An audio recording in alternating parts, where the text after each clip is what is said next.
En Côte d'Ivoire, le régime vacille sous le poids de ses propres contradictions. Les arrestations se multiplient, les voix libres sont traquées, mais la peur ne suffit plus à museler la vérité. Pulchéry Ballet a ravivé la flamme d'un peuple qui refuse de se taire face à l'injustice et à l'impunité. Car l'histoire le prouve, aucun pouvoir n'est éternel lorsque la justice se met en marche. Nous sentons la peur dans les couloirs du pouvoir, une peur qui ne se cache plus, une peur d'un peuple qui s'éveille, d'une jeunesse qui parle, d'une vérité qui ne veut plus être étouffée.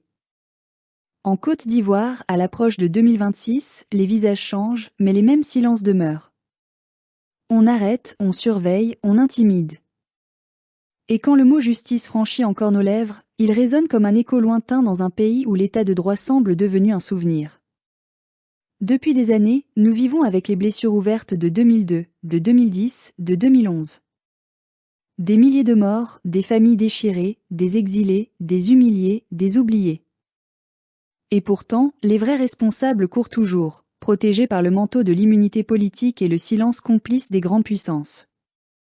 Pendant que des innocents croupissent en prison, les fauteurs de guerre, ceux qui ont mis le feu à notre nation, paradent encore en hommes d'État.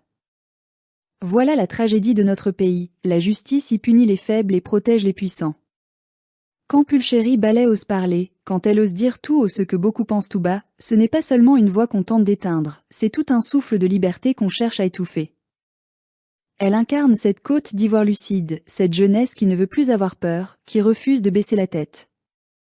Les arrestations arbitraires, les menaces, les intimidations n'y changeront rien. On ne peut pas gouverner un pays éternellement contre la vérité. Mais la vérité, justement, où est-elle? Elle est dans nos mémoires, dans les cris des mères de 2011, dans les regards vides des orphelins de guerre, dans le silence des villages brûlés, dans le sang versé des innocents de Bouaké, de Duékoué, d'Abobo. Elle est là, indélébile, et aucun discours officiel ne peut l'effacer.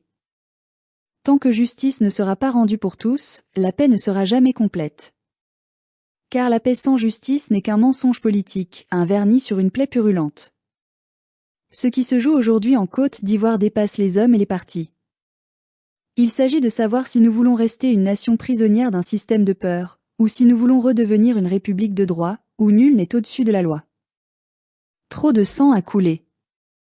Trop de fois, nous avons espéré un renouveau, avant de voir les mêmes mécanismes de domination se remettre en marche, le favoritisme, la répression, le mensonge d'État, la manipulation du religieux et du communautaire. Il est temps de dire que nous ne voulons plus de ce cycle infernal. Nous ne voulons plus de gouvernants qui confondent le pays avec leur clan. Nous ne voulons plus de dirigeants qui se servent de la justice comme d'une arme politique. Nous ne voulons plus d'un État qui traque ceux qui pensent autrement. Ce que Pulchéry Ballet dit avec courage, d'autres le murmurent avec crainte. Et si certains, dans l'armée ou dans les institutions, commencent à douter, ce n'est pas parce qu'ils trahissent, c'est parce qu'ils voient la vérité. Un régime qui s'épuise à contrôler tout finit par ne plus rien maîtriser. L'histoire l'a prouvé partout ailleurs, les peuples finissent toujours par avoir le dernier mot. Mais ne nous trompons pas, le changement que nous appelons ne doit pas être un chaos.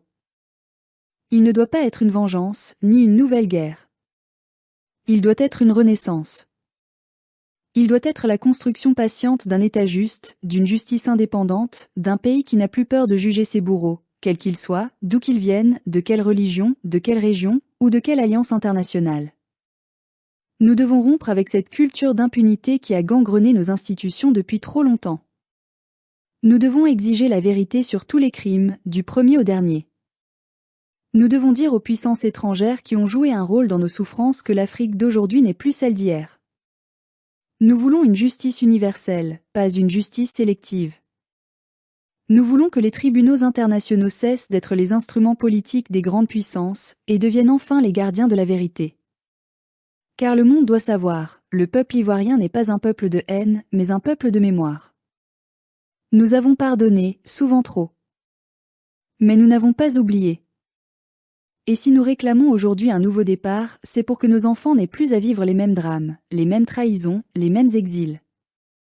Nous savons que des puissances tremblent à l'idée que les peuples d'Afrique se lèvent. Nous savons que certains veulent provoquer la peur pour justifier la répression. Mais le vent a tourné. L'Afrique change. Le Sahel montre la voie. Les voix libres s'unissent. Et la Côte d'Ivoire ne sera pas en reste. Il ne s'agit pas d'un appel à la violence, mais à la conscience. À cette conscience que rien n'est plus fort qu'un peuple debout, qu'une jeunesse éclairée, qu'une vérité partagée. Le jour viendra, peut-être plus tôt qu'on ne le pense, où la peur changera de camp. Nous voulons que ce jour-là, la justice triomphe. Que la vérité sorte des ténèbres.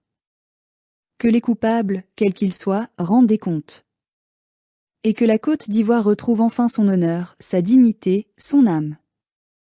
Parce qu'aucune nation ne peut bâtir son avenir sur le mensonge. Parce qu'aucun peuple ne peut vivre libre tant que ses plaies saignent dans le silence.